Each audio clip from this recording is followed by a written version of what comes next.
Family Cup. Welcome back to Newsgang, and we move on to what some have called the by-elections alliance. But this is an alliance that brings together, or at least you could say an alliance in the making, because we have seen ANC leader Musalia Mudavadi, KANU chairman Gideon Moi, Kalonzo Musyoka of Wiper, and Ford Kenya's Moses Wetangula. They have been hunting in a pack. We saw them in Machakos, and just yesterday they were in Matungu. I think we can listen to some sound bites that came from that rally yesterday. Mukae pamoja ndio tuchukue hii kitu tuweke kule. The next president is going to come from here. Pigeni picha wale wanataka mpige picha. Sisi wote tukasema haya mzee, wewe uko na risasi yako ya mwisho, fiatua, na tukamwambia nalenga vizuri. Na mimi nikaenda huko tukasema nasa hawa. Na yeye akafiatua. Tuap! Anachapa wapi wa? Risasi ikakwisha. Sasa sisi tunatazama, tunaona je, mzee wetu alikuwa amekubali kwamba atafiatua risasi, alafu apeane nafasi Kalonzo naye afiatue yake, Musalia afiatue yake, Weta afiatue yake.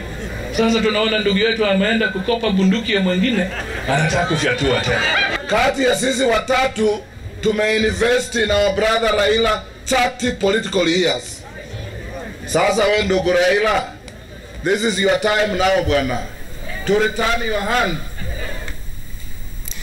Francis, interesting. I mean, I got a bit confused there, but it's just interesting seeing how where they directed their salvos. I mean, at a time when there are so many players, and one would say, well, maybe they would be talking about the president or the deputy and all that. Interesting that this has become the NASA thing that we have always seen the conversation about. Yeah, and there have been grievances in NASA that remain unresolved. Every so often you hear the NASA partners claim that they were shortchanged in the sharing of the political parties fund, but on the other hand, one of their partner in the team, ODM, says the resources were not about the coalition; they were about political parties, and since NASA was not a political party, then they cannot claim a share of what ODM was getting as a result of its performance in the last general election. And so they have some unresolved issues. The same way we have issues in Jubilee that are also playing out openly, there have also been issues that have been playing out openly in NASA, though a little, tamed, so to say. But it would also explain something, that the three, especially Musalia, Kalonzo, and Wetangula, would direct their guns at the ODM leader. But on the other hand, they are also in the handshake team. So does it send some confusing signals? Maybe. Yeah. And then there's also a question of, is there a force behind this new coalition? And is there probably some political arithmetic to it? Maybe. Because at the end of the day, remember, this is a contest. If you have what has been billed as a Raila versus Ruto contest next year, and then there's the entry of other players in the game. If you have, let's say, three main coalitions, and you have number 1, number 2, number 3, and probably they don't get the requisite numbers, 50% plus 1, triggers a runoff. So makes it a very interesting race if the three pairs or the three teams were to go to the race continuously.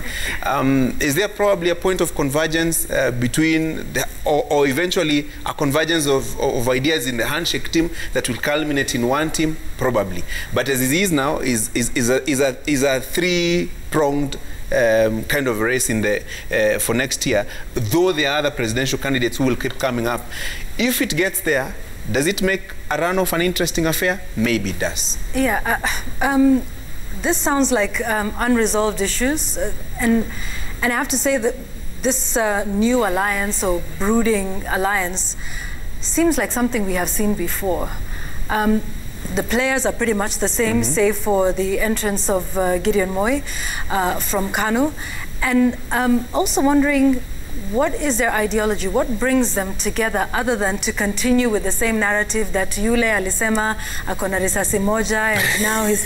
I mean, why have they come together? Like, what is this ideological thing that these four gentlemen have that is binding them together, and to say this is how we are different from the deputy president who's already declared his interest to run for president, maybe Raila, whom they're still deciding in ODM who will be their presidential candidate, or from Mukisa Kitui, or from Kivutha Kibwana, or anybody else. What is the ideology that binds these four men and these four parties together, other than taking us back to the past and, broken promises, supposedly or not, is what I'm struggling to understand with this. And what newness comes out of this is something I really struggle to understand. Thank you. Now, Linus, there's something that I don't know if you know what it means. Sasa amechukua bunduki ya mwingine. I was fine up to that point of risasi moja, but then this point where now he's taking another person's bunduki, I don't know who this person is. Actually, the worry should not be whose gun it is, but who is this being shot? Because there's a lot of violence, and a new gun has been acquired or something like that. A borrowed one. A borrowed one. It just tells you that, again, the issues that Yvonne, you are raising about the absence of ideological grounding in our political parties. Because the question really remains, what is it that separates Ford Kenya from ANC, and ANC from KANU, and KANU from Wiper Party? When you look at all these politicians that got together, all of them found their politics in KANU, the party of Chairman Gideon Moi. And I think what this country is really crying for is ideological orderliness. Because we have parties that exist just because somebody wants to be a presidential candidate. You want to avoid primaries, you want to... Because really, what's the difference between ANC and Ford Kenya? You could go back to Western and then divide that into the sub-clans and all that. We are in a chaotic space when it comes to political parties, because there's really nothing that separates these parties.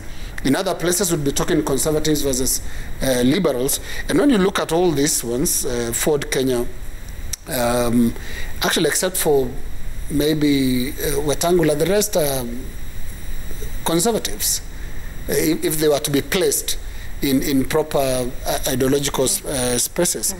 But look where they start. And what this tells us is exactly the story of 2013. Because what tends to happen, and we can use the 2013 election as an example and the 2002 election as an example, when it's the end of a term where the incumbent is not fighting for re-election, there are a lot of candidates who want to give it a try. In 2013, we had 8 candidates, and you remember, Joe, we had to accommodate all of them in the presidential debate. We have a scenario where, because Uhuru Kenyatta is not running for re-election and is the incumbent, there'll be a lot of candidates that will try to give it a shot. And I really hope that's what the bullets are all about. And we need to take another break, because we want to come back with quite some other conversations here, including that BBI roll call, or shall we call it the scoreboard.